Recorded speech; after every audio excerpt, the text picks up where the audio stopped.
Guerra Mundial encontrábamos la industrialización, el proceso de revolución industrial que vivió el mundo a mediados del siglo XIX. Estamos hablando de las causas de la Primera Guerra Mundial. Hablábamos también de unas diferencias, de unos nacionalismos que habían en imperios como Austria-Hungría, en la guerra de imperios o en las disputas o en las rivalidades imperiales que habían finalizando el siglo XIX y comenzando el siglo XX. Hablábamos también de una carrera armamentista que había comenzado estos grandes imperios o estas grandes potencias en el mundo. Y habíamos hablado específicamente del caso del detonante de esa Primera Guerra Mundial, que fue el asesinato del archiduque Francisco Fernando el 28 de junio de 1914 por un joven bosnio que lo asesina allí en Sarajevo. Esto provoca que, digamos, Serbia, digamos, Austria-Hungría, que es donde se produce este asesinato, aliado en su momento de Alemania, culpe a Serbia. Por acá vamos a ver en el mapa donde está ubicado principalmente. Por acá. Entonces, el asesinato se da acá en el Imperio Austrohúngaro. Lo primero que ellos hacen es culpar digamos que hubo una interferencia internacional encabezada por Serbia, que es la que provoca este asesinato. Primer acto, ataque a Serbia por parte del Imperio Austrohúngaro. Serbia, aliado de estas grandes potencias como Francia, Gran Bretaña y el Imperio Ruso, pues entra en guerra con Austria y Hungría y posteriormente respaldada por el Imperio Ruso. Ya cuando entra el Imperio Ruso, entra Alemania a la guerra. Cuando entra Alemania a la guerra, entra Francia a la guerra, porque ya tiene unas rivalidades con Alemania y comienza como tal la Primera Guerra Mundial. Antes de hablar del tema de cómo se desarrolla esa Primera Guerra Mundial, quisiera hacerles algunas preguntas para que ustedes me ayuden contestando como para hacer un poco más amena la clase. Primera pregunta, ¿qué es lo que más te aburre de la cuarentena y de estar en la casa todo el tiempo? Aunque yo he visto que pues no todos estamos en la casa todo el tiempo, pero ¿qué es lo que más les aburre?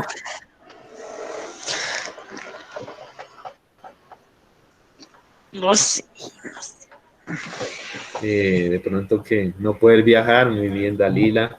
No sé si les aburra de pronto pues no poder salir a jugar a un parque, no poder salir de pronto a comerse un helado al parque de Garagoa, cosas como esas, no poder salir a tomarse un café con un amigo, estar en Sí, lo que eso dice sí. acá Alejandro Franco, estar en la casa encerrado y que se vaya al internet a ratos, no poder ir a entrenamiento.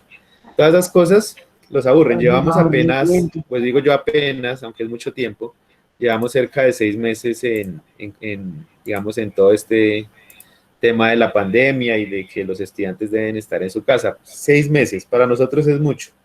Pero ya les voy a decir por qué, de acuerdo a un hecho histórico como la Primera Guerra Mundial, no es mucho. Entonces, seis meses en los que hemos estado en la casa encerrados, viendo televisión, haciendo las tareas, sin poder salir. ¿Qué les gusta hacer en Navidad?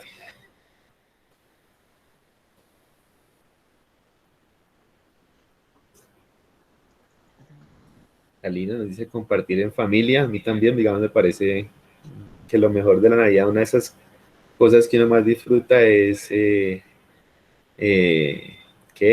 compartir en familia. Por acá Tomás nos dice, veo que disfrutaba mucho transmitir los desfiles del aguinaldo. Pues creo que este año pues no va a poderlos transmitir, lo siento por Tomás y lo disfrutaba mucho. Brian Alejandro Franco dice viajar con la familia, es cierto. Alejandro Martínez, creo que es, nos comparten en familia, compartir en familia. Creo que todos extrañamos eso.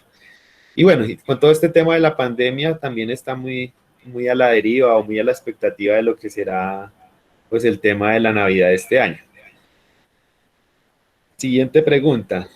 ¿Qué sueños tienen? ¿Qué quieren ustedes ser cuando salgan del colegio? ¿Quieren estudiar? ¿Quieren viajar por el mundo? ¿Quieren ganarse una beca? ¿Quieren ser deportistas? Por ejemplo, Johan quiere seguir patinando. Habrán otros que les guste el ciclismo, como Alejandro. Habrán otros que pues tengan otras prioridades. Todos tenemos sueños. Y uno cuando está en el colegio pues tiene muchas ganas de estudiar, de ser un profesional, de ganarse una beca. Y a digamos, estas tres preguntas, ¿por qué las hago? Porque en cuanto al tema de, digamos, de la cuarentena y demás, son 6 meses. La Primera Guerra Mundial duró de 1914 a 1918, que fueron cerca de 4 años en los que casi la gran población de Europa tuvo que estar encerrada en sus casas. Y a pesar de estar encerrada en sus casas, muchos de ellos fueron víctimas inocentes, víctimas que no tenían nada que ver con el conflicto, que por el simple hecho de estar en un territorio fueron atacados. Pero la única forma, quizás el único forma de estar medianamente seguro en esa época era pues estar encerrado en su casa, y fueron cerca de 6 años, perdón, 4 años en los que no se pudieron hacer, no pudieron salir a un parque, no pudieron hacer nada más, solamente estar en casa, los que podían, porque la mayoría de jóvenes tenían que ir a la guerra. ¿Qué les gustaba hacer en Navidad? Fueron 4 años de Primera Guerra Mundial en los que no hubo Navidad para la mayoría de europeos, en los que esos jóvenes que fueron a la guerra no pudieron compartir con sus familias, en los que muchos nunca volvieron a sus casas, y pues esta cuestión de la Navidad, digamos, pasó a un segundo plano. ¿Qué sueños tenían? Aquí hablamos de jóvenes entre los 18 y 19 años, que fueron los que principalmente iban a la guerra, que eran reclutados por los diferentes países. Y sí, son otras generaciones, pero si nos damos cuenta, son niños, y digo niños casi jóvenes como ustedes, un poquito mayores que ustedes, y pues ya muchos de ellos murieron en la guerra. De hecho, hay registros de que esa generación de jóvenes de esa época de la Primera Guerra Mundial, pues hay un bache más adelante a la hora de, digamos, de que no hayan tantos adultos mayores que en esa época debían haber sido jóvenes. Y pasó tanto en la Primera como en la Segunda Guerra Mundial. Y pues aquí hablando un poco, que ninguno de ustedes me compartió en la noticia el tema de la, digamos, de la masacre que dieron los jóvenes en Nariño. Entonces, así como habían jóvenes en la Primera Guerra Mundial con sueños, que querían estudiar y demás, estos jóvenes que fueron asesinados en Nariño también igualmente tenían sueños, tenían proyectos, eran estudiantes, y pues lastimosamente, aunque en contextos diferentes, una guerra termina cobrando la vida de estos jóvenes. Entonces, de ahí un poco para sensibilizar la magnitud que tiene una guerra como la Primera o la Segunda Guerra Mundial, y lo que significa para una generación de jóvenes. Y de ahí la importancia de apostarle mucho a la paz.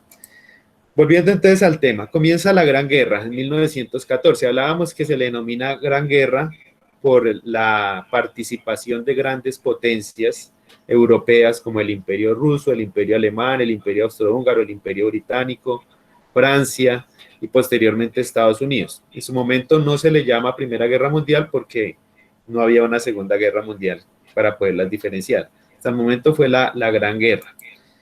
¿Cuáles fueron los hechos más significativos de esa guerra?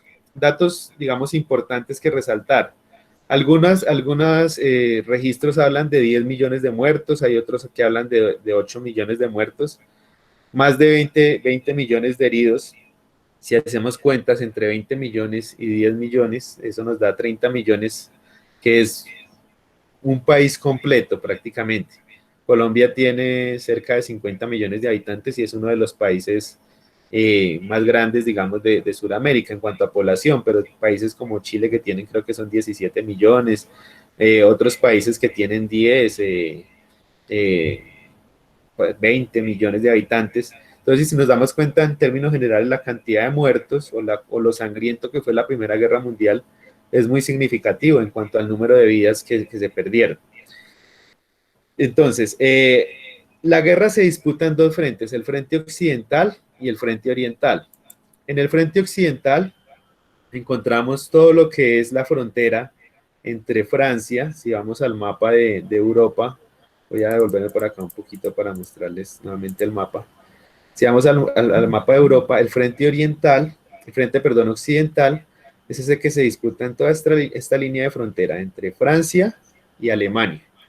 Y el frente oriental es el que se disputa entre toda esta línea fronteriza entre el Imperio Alemán y el Imperio Ruso, y por acá por el sur el Imperio Austrohúngaro y el Imperio Ruso.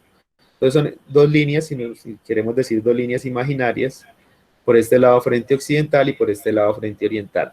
Si nos damos cuenta, esto convierte en lo que es el imperio alemán y el imperio austrohúngaro, les asigna una tarea doble, por así decirlo, porque tienen que defenderse por el lado occidental y defenderse por el lado oriental. Y en cambio lo que es el imperio ruso o Francia, pues atacan por un solo frente. A pesar de eso, digamos, Alemania lo logra a hacer muy bien, logra contener muchísimo el avance, pero pues eso termina, entre otras cosas, termina costándole la guerra a Alemania. Entonces tenemos el frente occidental, ya acá un poco más cerca. Fue todo el avance de los alemanes, que nos queda por acá Alemania, hacia Francia. ¿Cuál era el objetivo de Alemania hacia Francia? Siempre el objetivo de esta época era un objetivo imperialista, es decir, ampliar sus fronteras, ganar territorio, y pues acá por el lado occidental el principal rival era Francia. Recordemos que con Francia y Alemania ya tenía una diferencia a finales del siglo XIX. Francia había perdido el territorio de Alsacia y Lorena, que queda por acá en la frontera, y pues, digamos, Francia le reclamaba sus territorios y Alemania pues tenía ahí, o quería básicamente ampliar su territorio. Alemania tiene dos posibilidades de avanzar con el objetivo de llegar a Francia. La primera posibilidad, la que uno piensa que es lo que normalmente haría Alemania, pues es irse a la frontera, a esta frontera que hay acá, y atacar a los franceses. Pero sin embargo, los alemanes tenían una mejor estrategia. Crearon el famoso plan Schieffen, perdón, ahí perdón, el alemán. ¿Y cuál era el famoso plan Schieffen? Era avanzar no de frente, por acá por la frontera, sino por la parte norte y prácticamente tomarlos por la espalda a los franceses. Pero ¿qué implicaba para Alemania atacar a Francia por la parte norte? Tenía que invadir Bélgica. Bélgica era hasta ahora un país neutral. Sin embargo, Bélgica era un aliado muy cercano de Gran Bretaña. La única posibilidad que tenía Alemania para cumplir su plan era por Bélgica. Entonces tenía que invadir Bélgica y por este lado entrar a Francia. ¿Qué hacían los franceses? Los franceses pues estaban esperando en la frontera, acá los vemos con color azulito. Estos, digamos, eran los frentes de Francia, esperando pues el ataque alemán, pero pues la sorpresa vendría por el norte. Entonces, primeras acciones de Alemania, invadir Bélgica para tener un paso hacia Francia. Acá vemos cuál era el plan de contención de Francia, se le llamaba Plan 17, y era básicamente ubicarse en la frontera, acá como ustedes lo ven un poco borroso, quizás en este mapa se ve un poco más claro, que son estas flechitas azules, donde estaban las posiciones francesas. De ahí digamos, la vulnerabilidad que también tuvo Francia, pues al ver que lo atacaron por este lado. Como yo les decía, la Primera Guerra Mundial fue una guerra más de hombre a hombre, frente a frente, lo cual significó muchísimas pérdidas humanas. Acá vemos algunas imágenes de esas avanzadas que, si se dan cuenta, no hay tanques, no hay vehículos, no hay, digamos, en sus inicios no había aviones, sino básicamente era el avance por tierra caminando con armas y el encuentro frente a frente. Pues digamos, sí, algunas artillería como las que les mostré en la clase anterior.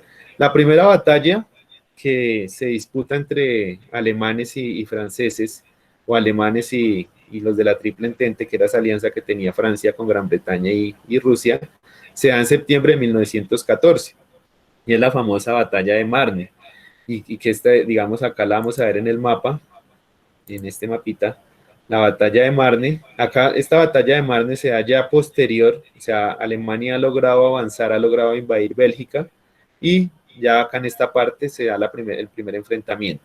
Esa batalla de Marne la terminan ganando Francia y los aliados, pero si se dan cuenta el avance de Alemania pues ya es considerable, ya es bastante grande.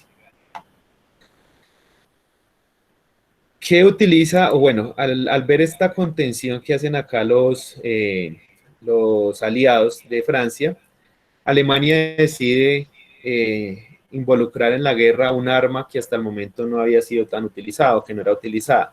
Fueron los famosos gases mostaza o las armas químicas. Aquí comenzaron a utilizarse en todo este tipo de químicos en la guerra, y pues básicamente eran gases que lanzaban a las trincheras o lanzaban al enemigo. Voy a mostrarles un video, vamos a ver si funciona, un video corto donde nos explica precisamente cómo eran esos ataques.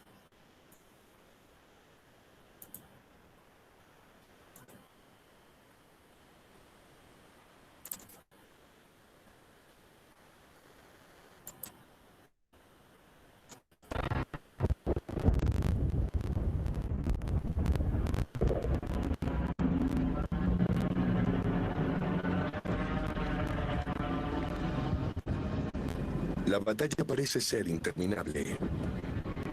¡Correo! Hasta que Alemania desata un arma mortal. ¡Van a entrar!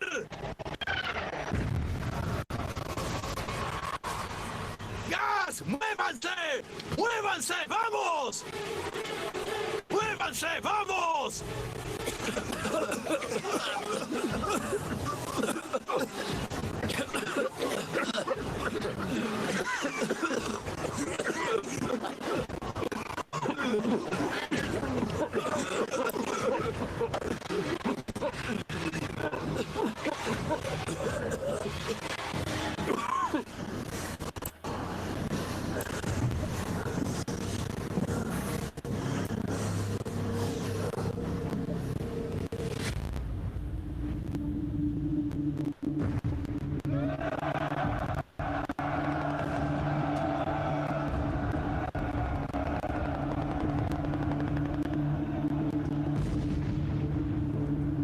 En absoluto secreto, Alemania desarrolla un arsenal masivo de armas químicas mortíferas. Rápidamente comienzan a bombardear a los canadienses y el resto de los aliados con mortales gases, como el cloro y el fosgeno. Decenas de miles de soldados son sofocados brutalmente en las trincheras. Era un instrumento de terror. Y era una muerte horrenda. Era la imagen perfecta de la muerte masiva que caracterizó la Primera Guerra Mundial. Con armas químicas como parte de su arsenal, se vislumbra una victoria segura para Alemania. Listo, muchachos. Pero ¿cómo llegan los alemanes a utilizar estos gases o cuál es la razón de ellos para utilizar estos gases? La guerra, cuando se dan los primeros enfrentamientos en el frente occidental, entra casi en una etapa digamos, de quietud, de que no avanza ni para un frente ni para el otro frente. ¿Por qué no avanzaba esa guerra digamos, en este frente occidental? En este frente occidental, porque cuando se da esa guerra, digamos, ese enfrentamiento hombre a hombre, y se da esa cantidad de muertos tan grandes que hay, los franceses, principalmente los aliados, deciden que la mejor forma de protegerse para evitar esa cantidad de muertos es la instalación de trincheras. ¿Qué son las trincheras? Son estas que van a aparecer acá en la imagen, son como unas pequeñas callejuelas, si se puede decir así, donde los soldados se meten ahí y pues evitan que las balas pasen digamos, pasarán por encima, pero no evitan ser atacados. Cuando se crean todas estas trincheras, se crean cerca de 700 kilómetros de trincheras. Acá vemos en el mapa todo esto, digamos, todo esto que es del frente occidental, las trincheras casi que salen hasta el mar.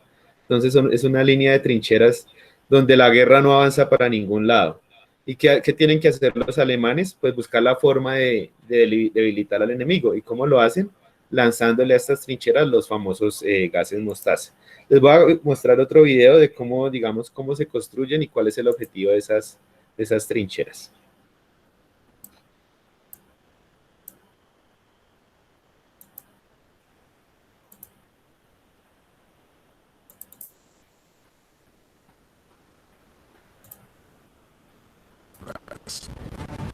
En la historia de la guerra, nunca se habían enfrentado dos ejércitos de esta magnitud.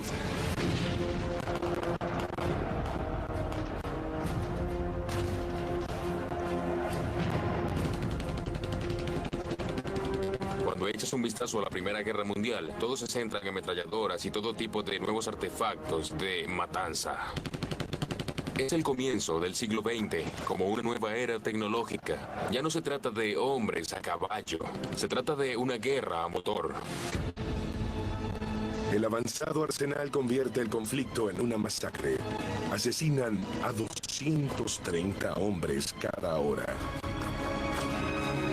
Una muerte cada 15 segundos. Descubrieron que si cavaban trincheras más profundas y usaban ametralladoras, pocas tropas podían detener a una gran fuerza atacante. Era de suma importancia que los invasores no se les permitiera el paso.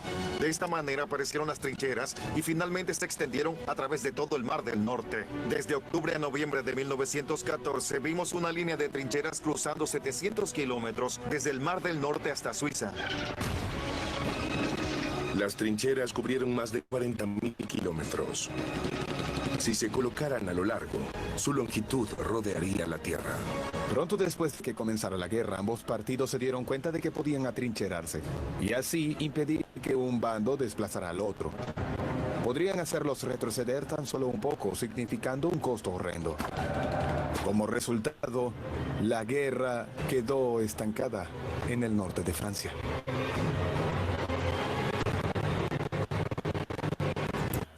Listo, muchachos. Entonces, dos elementos claves de esta Primera Guerra Mundial. El primer elemento, la creación de las trincheras con el fin de evitar, frenar un poco la masacre de soldados que implicaba pues ese enfrentamiento hombre a hombre, la utilización digamos, de estas ametralladoras, de estas armas, que si se dan cuenta y como lo dice en el video, provocaban digamos, una muerte cada 15 segundos. O sea, es digamos, impresionante pues la cantidad de muertes. Las trincheras pues frenan un poco ese avance de los alemanes, pues, pero estanca la guerra. Al estancarse la guerra, que viene pues la intervención de los famosos gases y armas químicas por parte de los alemanes. En nuestra época, pues, un acto como eso sería condenado por organismos internacionales, por la ONU, por los países y demás, pero en su momento como tal no había un reglamento para la guerra y pues todo era válido en una guerra como la Primera Guerra Mundial. Acá vemos una imagen también muy diciente de soldados alemanes protegiéndose, incluso pues le colocan una careta de protección al caballo. Y pues eran digamos, las caretas que tenían que utilizar para evitar ser, pues, digamos, ser atacados por los mismos gases que ellos tenían. Siguientes dos batallas ya en 1916, la batalla de Verdún entre Alemania y Francia de febrero a diciembre de 1916, victoria para los franceses, y la batalla del Somme que se da entre Alemania y los aliados de Francia, la Entente, entre julio a noviembre de mismo 1916, también victoria para los franceses. Sin embargo, cuando entra digamos, con esto de las armas químicas y demás, el avance alemán, pues aunque se había estancado, digamos, todavía seguía siendo bastante fuerte. Mientras tanto, en el frente oriental, que es al otro lado de Alemania, en la otra frontera, pues también se disputaba una guerra, mientras que por este lado era la guerra de las famosas guerras de trincheras, por este lado era una guerra sobre todo entre los imperios, Alemania, Austria-Hungría y Rusia. ¿Cuál fue, digamos, la primera batalla o el primer enfrentamiento por este lado del frente oriental? Acto seguido después digamos, del detonante, que es la muerte del archiduque austrohúngaro, pues viene el ataque de Austria-Hungría-Serbia y viene pues el ataque también de los rusos en contra de Austria-Hungría. Acá vemos con flechitas amarillas o naranjas, un poco oscuras, casi rojas, todo el avance de los rusos con el fin de llegar pues al imperio alemán y al imperio austrohúngaro. Igualmente, por este lado, habían diferentes enfrentamientos. Recordemos que todo este eje central entre Alemania, Austria-Hungría, Bulgaria y el Imperio Otomano, si ustedes lo ven geográficamente, es como una barrera que hay o algo que se traza en toda la mitad de Europa. Y pues también el Imperio Ruso también tenía que ocuparse del Imperio Otomano por este lado y digamos, de Bulgaria por este lado. Entonces son una serie de enfrentamientos que se dan en esta frontera principalmente entre Rusia y Alemania. La guerra digamos, lleva ese transcurso de 1914 a 1916 en esos enfrentamientos. Pero ¿qué es lo que marca el final de esa guerra mundial? En algún momento pues tenía que detenerse la guerra. Tiene dos hechos muy importantes, lo que marcaría ese final de esa Primera Guerra Mundial. El primer hecho es en 1917, cuando se da la Revolución Rusa o Revolución Bolchevique. Todos estos países, mientras disputaban la guerra, creaban en su interior una serie de crisis civiles, de oposición. Muchísimos ciudadanos ya no estaban conformes pues con los gastos militares, con los gastos en vidas humanas que tenían los diferentes países, con los costos propios de la guerra. Pero en el caso de Rusia, pues un partido político, un grupo de ciudadanos venía empezando motivados muchísimo por las tendencias socialistas, comunistas del siglo XIX, y pues deciden armar y montar toda una revolución rusa en el Imperio Ruso, que fue la famosa Revolución de Octubre, o la Revolución Rusa, o Revolución Bolchevique, se les da ese nombre. Revolución Bolchevique, el bolchevique era el partido político que promueve esa Revolución Rusa. ¿En qué consistió la Revolución Rusa? Un grupo de trabajadores y campesinos deciden tomarse el poder, encabezados por un señor que se llama Vladimir Ilich Lenin, el famoso Lenin, que es el que materializa todas las ideas del socialismo, y como tal, después de esa Revolución Rusa, pues viene todo lo que es la Unión Soviética, y finalmente pues logran acabar con el régimen zarista. Cuando hablamos de régimen zarista estamos hablando de zares que son parecidos a lo que eran los reyes en las monarquías europeas de Europa Occidental. Terminan pues renunciando el zar ruso, y pues toma el poder Vladimir Lenin. Cuando toma el poder Vladimir Lenin, entiende, o bueno, Rusia, al ocuparse de su revolución interna, pues esa Primera Guerra Mundial que disputaba con los alemanes, pues pasa a un segundo plano. Tienen que ocuparse de su conflicto interno, y esto lleva a que Rusia, en 1917, firme un tratado de paz con Alemania y termine retirándose de esa Primera Guerra Mundial. Al retirarse Rusia de esa Primera Guerra Mundial, pues al parecer Alemania queda con todo el poder ya para ocuparse solamente del frente occidental, y pues decide arreciar sus ataques en contra de ese frente occidental. Entonces ya acá en este momento sale del partido Rusia, ya deja de ser un actor importante. Los aliados, lo que era Gran Bretaña, Francia, quedan sin un aliado muy importante como era Rusia, y se provoca un hecho que va a marcar ese fin de la guerra. Ya a finales de 1917 a 1918, bueno, desde un poquito antes, comienza a darse una guerra, digamos, ya pasa la guerra del plano de la tierra, digamos, del territorio, a ser una guerra también de contexto marítimo, aunque no de unas inmensas proporciones, pero Alemania, así como había implementado los gases pimienta y todo este tipo de armas químicas, también decide montar o poner en funcionamiento los famosos submarinos, se ven los primeros submarinos. Y es un submarino el que va, digamos, a significar el fin de esa Primera Guerra Mundial. En 1915 se produce el hundimiento de este barco, el famoso barco Lusitania, que es uno de los transatlánticos más grandes del mundo, muy similar a lo que ustedes ven por ahí en las películas al famoso Titanic, pero este era uno de los más grandes del mundo. Hacía un recorrido por lo general que iba de Estados Unidos a Gran Bretaña. Si acá lo vemos en el mapa, acá está Gran Bretaña, Estados Unidos quedaría por acá hacia su parte izquierda, y él pues hacia esa ruta. En 1915 el transatlántico Lusitania sale del puerto de Nueva York rumbo a Gran Bretaña. Esta embarcación por lo general transportaba pues pasajeros, mercancía y demás. Al llegar a la costa de Irlanda, el Lusitania es hundido por un submarino alemán. Cuando se da el hundimiento del submarino alemán, pues, ¿qué pasa en este barco de origen británico? Van cerca de 1.500 personas. El hundimiento provoca la muerte de 1.200 personas. Acá vemos, digamos, esta es una ilustración de, hubo sobrevivientes de Lusitania, pues se tardó entre 15 a 20 minutos en hundirse en su totalidad. Pero entre esos 1.200 personas que murieron digamos, con el hundimiento del Lusitania, iban entre 250 y 300 ciudadanos estadounidenses. Cuando, digamos, al morir estos ciudadanos estadounidenses, y después de que viene la investigación y se dan cuenta que es Alemania el que hunde la embarcación, pues crea todos los ingredientes para que Estados Unidos intervenga en la guerra. Y al intervenir Estados Unidos en la guerra, ¿qué hace Estados Unidos? Envía cerca de 1 millón de hombres digamos, a apoyar ese frente occidental y a tomar venganza de Alemania. Ya digamos la importancia, si se dan cuenta, son cerca de 2 años, pues porque primero pues no se sabía que había hundido el barco, qué causas, quién había sido. Alemania, pues después de que se descubre que es Alemania, Alemania confiesa que ellos hunden el barco, pues Alemania dice que en el barco iban, en la parte de abajo de las bodegas iba armamento. Estados Unidos todo, digamos, había armado el barco para, digamos, ayudar a los británicos. Estados Unidos pues negaba esa, digamos, bueno, esa teoría de que había armamento. Sin embargo, después de un tiempo después sí se descubrió que allí iban armas y un poco de explosivos y demás. Y pues justifica un poco por qué Alemania atacó el barco.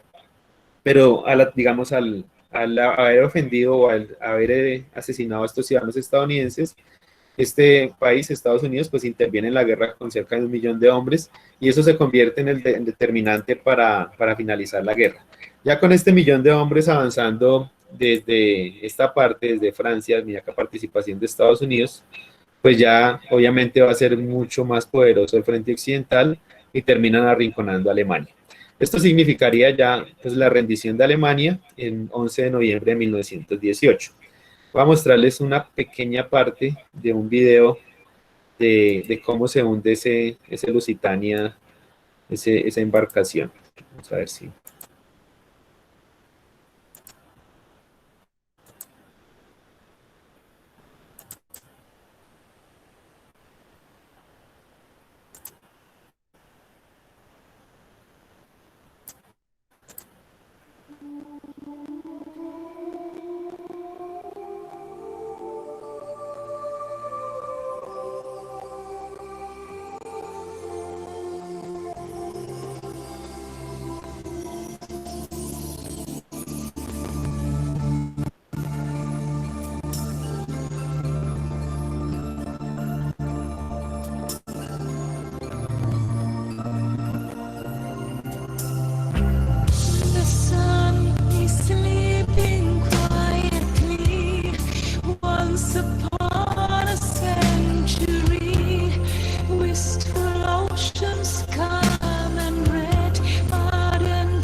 Bueno, muchachos, entonces ahí les mostraba, igual los que quieran ver el video, es un poco más largo, está en YouTube, colocan hundimiento de Lusitania y ahí aparece. Entonces, pues ahí mostraba un poco cómo, pues es una recreación, ¿no? Obviamente de lo que ha sido Lusitania, algo muy parecido a lo que pasó pues, con el Titanic. Pues la diferencia fue que no fue un accidente, sino que acá los alemanes provocaron el hundimiento.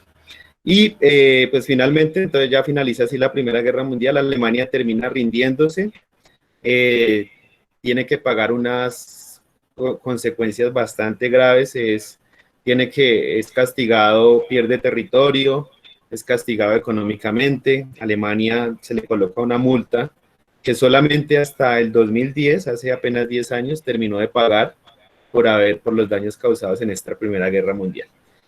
Entonces ya para finalizar, pues las preguntas de rigor, igual si alguien tiene alguna pregunta, me puede escribir ahí en el chat y las vamos resolviendo.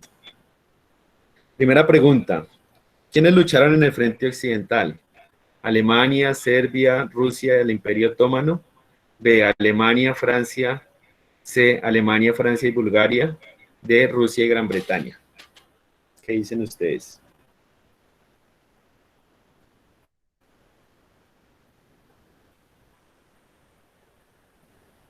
Frente occidental, a su parte izquierda.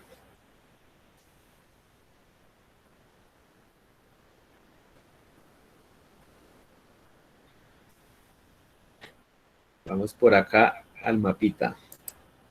Recordemos, frente occidental. Tenemos por este lado países como Francia, Bélgica, Alemania, Suiza, Italia. Hasta ahí nomás. Y Austria-Hungría. Entonces vamos a la pregunta. Frente occidental, entonces, ¿cuál es?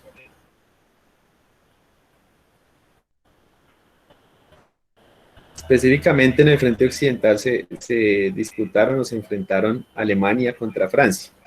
La primera no es porque Serbia y Rusia pues están en la parte oriental, la C tampoco es porque Bulgaria también está en la parte oriental y Rusia y Gran Bretaña pues eran aliados, entonces no se enfrentaron.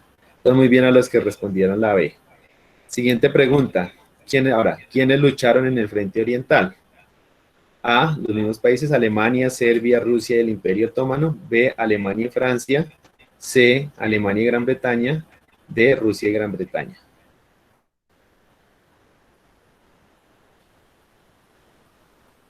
Pues vamos nuevamente al mapita. ¿Quiénes fueron los principales que se enfrentaron?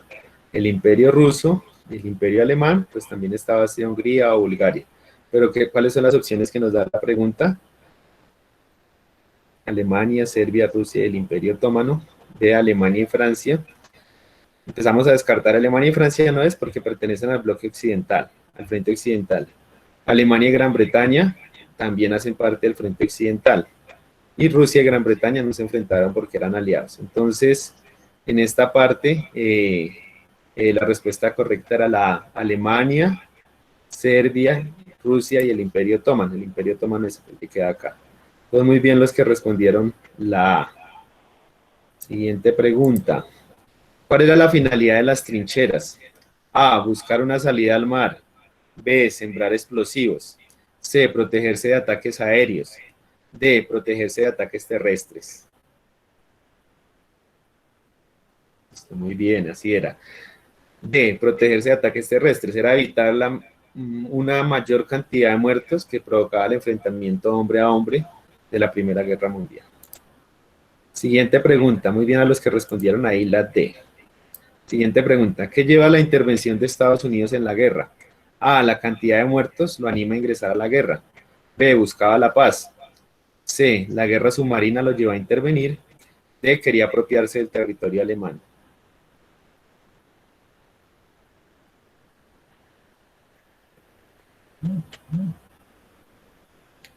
Está la C. Muy bien.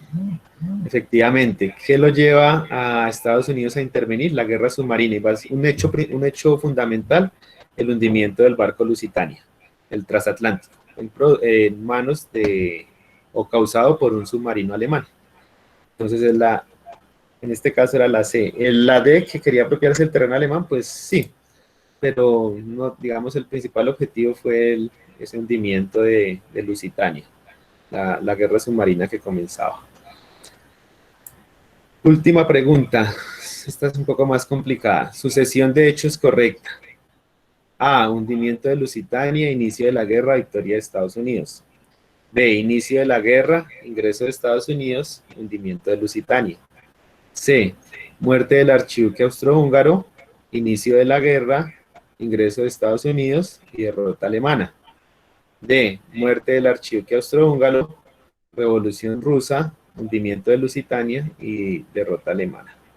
¿Cuál dicen ustedes que es? Muy bien, los que han respondido. Entonces, vamos, primer detonante de la Primera Guerra Mundial, la muerte del archiduque austrohúngaro. Entonces ya descartamos la A y la B. Segundo hecho, inicia la guerra. Tercer hecho, ingresa a Estados Unidos. ¿Por qué ingresa a Estados Unidos? Porque hunden el barco Lusitania. Y finalmente la derrota alemana o la rendición alemana. Entonces acá la respuesta correcta era la C. Bueno, muchachos, hay un poco de forma rápida lo que fue la Primera Guerra Mundial. La siguiente clase vamos a hablar de las causas de la Segunda Guerra Mundial, que una de esas causas es pues esta Primera Guerra Mundial. Entonces, si alguien tiene alguna pregunta.